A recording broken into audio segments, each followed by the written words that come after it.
Salam pemirsa CBD semua, kembali lagi bertemu dalam buku Bugar Selamanya. Buku ini menceritakan bagaimana inspirasi kepada kita untuk kita mengetahui jalan menuju kesehatan yang menyeluruh melalui prinsip yang ada di Eden. Sehingga buku ini dapat memberikan kita banyak sekali pelajaran di mana kita boleh belajar perubahan pola hidup yang akan menambah umur dalam hidup Anda, menambah semangat di tahun-tahun mendatang, kekuatan harian untuk merangkul kebugaran fisik, mental, dan spiritual kita, memotivasi, menginspirasi, dan juga memberikan dorongan kepada kita, dan juga kisah kemenangan dan wawasan menarik tentang manusia dan penciptanya. Jadi buku ini akan memberikan kita sangat banyak pelajaran supaya kita memiliki perubahan pola hidup yang harus kita jalankan sesuai dengan kehendak Tuhan, dan juga kekuatan harian kita yang merangkul fisik, mental, dan spiritual kita, dan juga memberikan motivasi, menginspirasi kita, dan juga memberikan kita dorongan untuk kita mengetahui wawasan yang menarik tentang pencipta kita di dalam kebenaran firman Tuhan. Jadi pelajaran-pelajaran ini akan membuat kita untuk memiliki satu tujuan pada saat kita ingin untuk hidup dekat dengan Tuhan. Bacaan kita kali ini judulnya adalah menjinakkan teror anak-anak. Ayat intinya terambil dalam Mazmur 46 ayat 2 dan 3. Allah itu bagi kita tempat perlindung dan kekuatan, sebagai penolong, dan kesesakan sangat terbukti. Sebab itu kita tidak akan takut sekalipun bumi berubah, sekalipun gunung-gunung goncang di dalam laut. 1 September 2001, hari di mana teroris menyerang Amerika Serikat. 1 minggu kemudian, inilah yang dikatakan anak-anak. Saya mengkhawatirkan ibu dan ayah saya dan gedung-gedung besar tempat mereka bekerja meledak. Saya melihat pesawatnya jatuh. Saya khawatir seorang akan membawa bom itu. Saya merasa sangat kasihan pada orang-orang. Saya tidak bisa berhenti memikirkannya. Anak-anak takut pada hal-hal yang tidak mereka pahami. Mereka takut akan hal-hal berbahaya yang tidak dapat mereka kendalikan. Mereka takut akan kejadian tragis yang tiba-tiba melukai dan membunuh, seperti kecelakaan pesawat, gempa bumi, petir, dan ledakan. Baik, ini contoh fakta di mana pada saat terjadi terorisme di Amerika Serikat, dan juga di sini dikatakan bahwa banyak sekali anak-anak melihat akan contoh tersebut. Pelajaran ini memberitahukan bahwa bagaimana menjinakkan akan teror akan anak-anak itu, karena mungkin ada trauma di dalam kehidupan mereka masing-masing. Tetapi trauma itu memberikan kita jawaban. Di dalam Mazmur 46 ayat 2 dan 3 dikatakan bahwa Tuhan itu tempat pelindung dan kekuatan, sebagai penolong dalam kesesakan sangat terbukti. Sebab itu kita tidak akan takut sekalipun bumi berubah, sekalipun gunung-gunung berguncang di dalam laut. Inilah ayat yang memberikan kita untuk kita memberitahukan kepada anak-anak yang mungkin memiliki rasa trauma yang sangat tinggi. Mungkin ini yang akan dialami oleh orang-orang yang mengalami trauma di dalam kehidupannya, atau mengalami suatu titik di mana mereka merasakan akan kejadian itu terjadi, sehingga pada saat mereka melihat kejadian itu, mereka akan merasa was-was. Mereka akan berjaga-jaga untuk tidak bisa terjadi akan kejadian itu lagi. Tetapi apa yang kita lihat di sini adalah menceritakan bahwa kehidupan kita seringkali terjadi guncangan yang ada dalam kehidupan kita untuk kita bisa belajar bertumbuh. Tuhanlah yang mampu memberikan kita kekuatan dan juga perlindungan. Pada saat kita mengalami kejadian itu, kita harus bisa bersandar kepada Tuhan, karena Tuhanlah yang membuat hidup kita untuk menjadi lebih baik lagi. Jadi anak-anak itu akan memahami hal yang sebenarnya yang Tuhan ingin untuk katakan kepada kehidupannya, tetapi karena pemikirannya belum mengenal akan kebenaran, sehingga pemikirannya tidak pahami apa yang terjadi dalam kejadian itu, sehingga mereka akan takut dalam bahaya yang tidak bisa mereka kendalikan sendiri. Tuhan mau mengajarkan kepada kita bahaya yang datang dapat membuat kita untuk bertumbuh pada saat kita bisa untuk mengendalikannya. Dia akan sanggup untuk memberikan perlindungan itu pada saat kita bersandar kepada Dia yang membawa hidup kita menjadi lebih baik lagi. Sudah terbukti Tuhan selalu menjaga kita. Tuhan sudah memberikan kita di pagi hari, Tuhan sudah menjaga kita di dalam aktivitas kita, Tuhan sudah memberikan kesehatan, sudah memberikan nafas hidup kepada kita. Itulah bukti Tuhan cinta kepada kita. Jadi apa salahnya pada saat kita memiliki satu kesedihan atau satu kejadian yang membuat kita untuk khawatir? Itu adalah rasa bahaya yang kita miliki, tetapi kita harus bisa percaya bahwa Tuhan akan melindungi kita pada saat bahaya itu datang. Sehingga kita harus bisa melakukan hal-hal yang sesuai dengan kehendak Tuhan. Sehingga kita tidak ragu dengan hal yang terjadi itu. Tetapi kita memikirkan, apakah saya selamat atau saya bisa diselamatkan oleh Tuhan itu. Anda tidak mencegah tragedi menimpa keluarga Anda.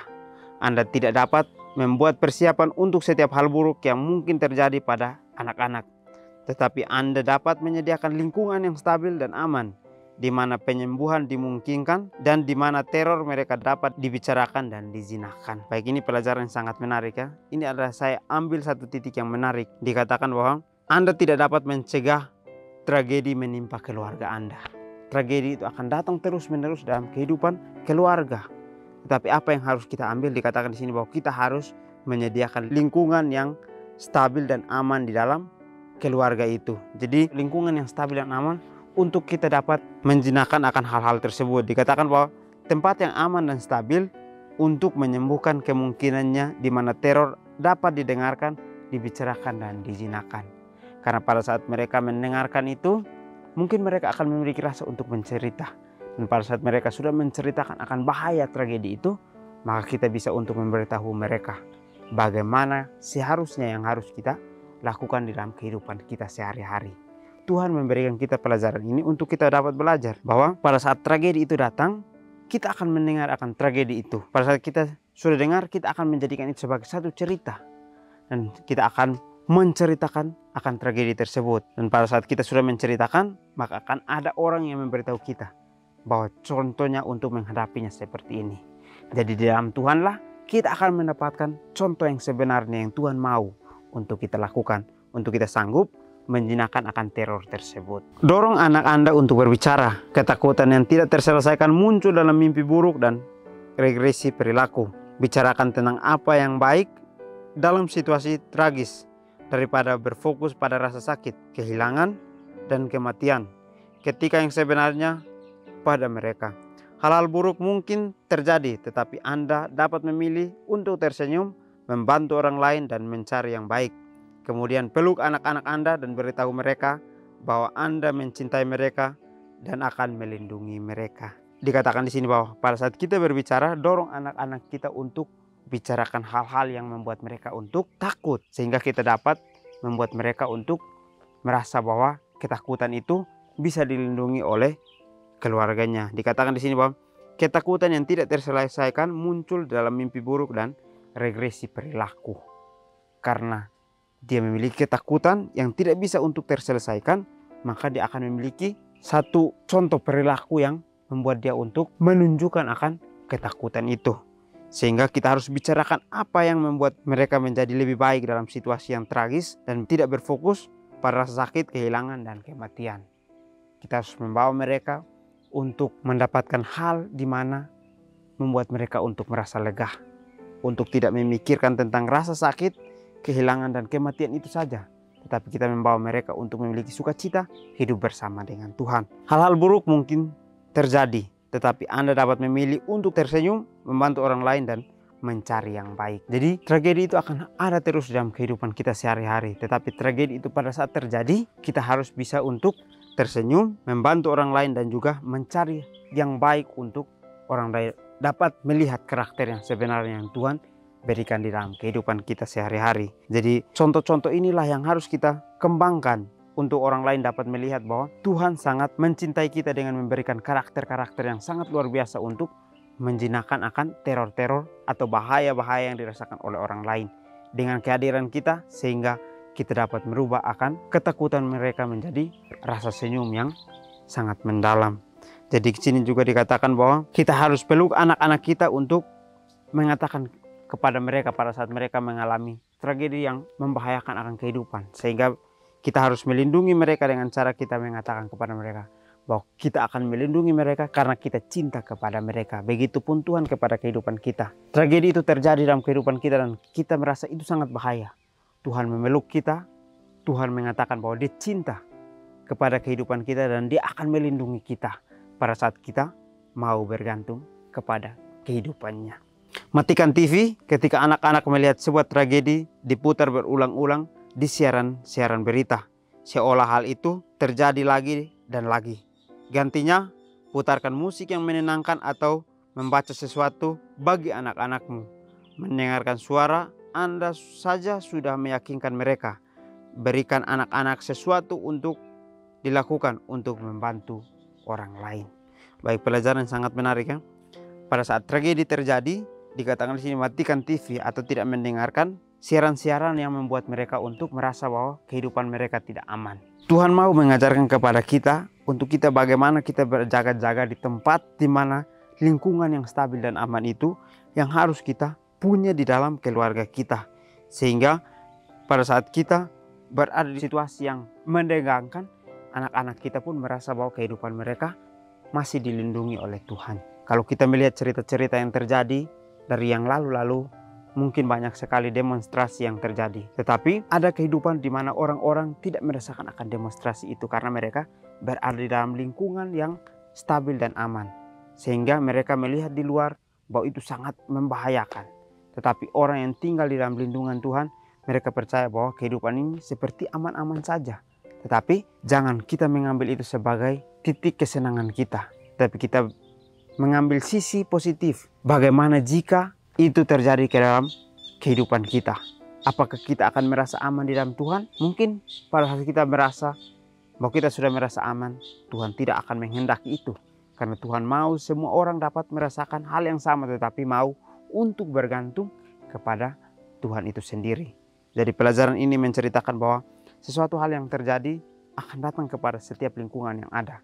Tetapi bagaimana persiapan kita sebelumnya untuk menghadapi situasi itu. Yakinkan mereka bahwa Tuhan masih memegang seluruh dunia dalam tangannya. Bacakan pada mereka cerita-cerita Alkitab tentang penyelamatan Tuhan. Seperti ketika pelayan Elia mengira musuh akan menyerang. Tuhan membantunya melihat kuda-kuda dan kereta-kereta berapi yang melindungi kota mereka.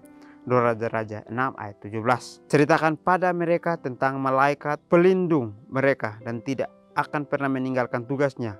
Bahwa ketika hal buruk terjadi atau ketika ibu dan ayah tidak bisa hadir, bantulah mereka menghafal Mazmur 34 ayat 7. Malaikat Tuhan berkemah di sekeliling orang-orang yang takut akan Dia, lalu meluputkan mereka. Berdoalah untuk keberanian, berdoalah agar Tuhan memberi pagar perlindungan di sekitar keluarga Anda dan memberi Anda keyakinan yang dibutuhkan untuk melalui masa-masa sulit. Terima kasih Bapak karena berjanji untuk membantu kami di masa-masa sulit kehidupan kita. Baik, pelajaran sangat menarik kan? Di akhir dari cerita ini menceritakan bahwa pada saat kita merasa bahwa kehidupan kita dalam bahaya, kita harus percaya dan yakin bahwa Tuhan masih memegang seluruh dunia dengan tangannya. Sehingga kita dapat belajar seperti yang di dalam 2 Raja-Raja 6 ayat 17 ini. Dikatakan bahwa Elisa mengira bahwa musuhnya akan menyerang, tetapi Tuhan membantu untuk melindungi akan kota mereka dengan kuda-kuda dan kereta-kereta berapi untuk melindungi akan kota tersebut. Pada saat orang percaya kepada Tuhan dan pada saat dia mengalami ketegangan, mungkin ada kekhawatiran yang ada. Tetapi pada saat dia di dalam kekhawatirannya dia meminta Tuhan untuk melindunginya, maka Tuhan akan berperang untuk melindunginya. Tetapi jangan kita merasa bahwa Tuhan membantu kita lalu kita tidak melakukan apa-apa. Kita harus juga memiliki usaha untuk kita bisa lebih berjaga-jaga lagi. Di dalam Mazmur 34 ayat 7 ini juga, malaikat Tuhan berkemah di sekeliling orang yang takut akan Dia, lalu meluputkan mereka. Pada saat kita percaya kepada Tuhan, kita harus bisa menjalankan misinya Tuhan. Sehingga pada saat kita menjalankan dengan sungguh-sungguh, Tuhan akan meluputkan kita dari setiap ketakutan yang kita punya. Karena kita percaya kepada Dia, Dia akan membantu kita pada saat kita bersandar kepada Dia. Tuhan tidak pernah meninggalkan kita, hanya kita yang berusaha untuk meninggalkan Dia. Jadi marilah kita belajar bergantung kepada Tuhan, meminta Dia untuk selalu hadir dalam kehidupan kita, di dalam kejadian apapun, supaya kita bisa menjalani kejadian itu dengan penuh sukacita. Dikatakan bahwa kita harus tersenyum, membantu orang lain dan juga menjadi perilaku yang baik di dalam kehidupan keseharian kita. Jadi mungkin ini saja pelajaran dapat saya bahas. Kiranya kita bertemu lagi di pertemuan selanjutnya. Kiranya Tuhan Yesus memberkati kita semua.